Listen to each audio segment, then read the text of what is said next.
কথা ছিল 7 দিন পর আসবে। 3 দিনের মধ্যেই সে ফিরে এলো।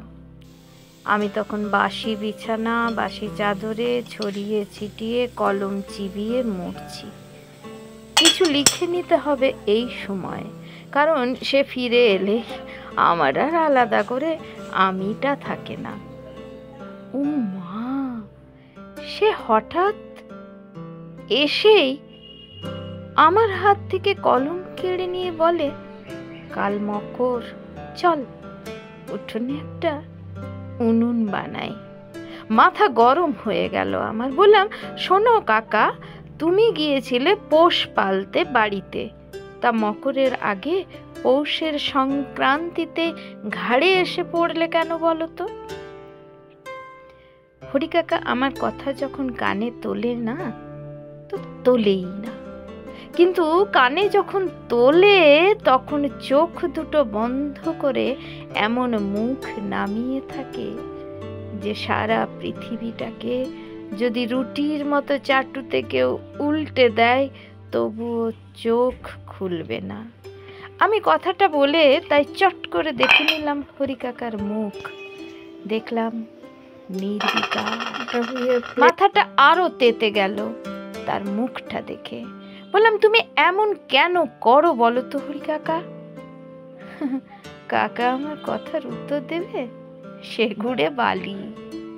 সে তখন 2 হাতে মাটি মাখিয়ে একটা ভাঙা কড়াইকে উনুনের রূপ দিল। বিকেলের পড়ন্ত রোদে সেই উনুনে কাঠ জ্বলছে। সে জ্বালনে আমিও যেন পুড়ছি। উঠোনে পড়ে থাকা একটা শুকনো পেয়ারা গাছের ডাল এগিয়ে দিয়ে বললাম, এই নাও। কেন এমন করো?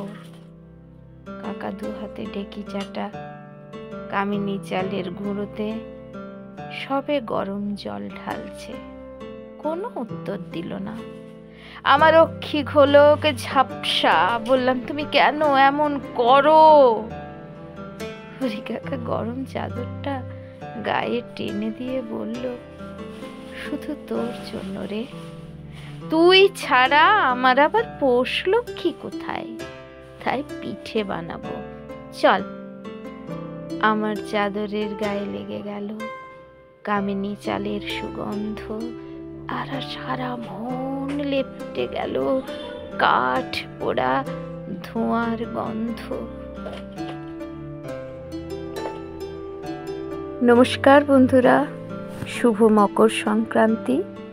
সবাই খুব ভালো থেকো, ভালোবাসায় থেকো।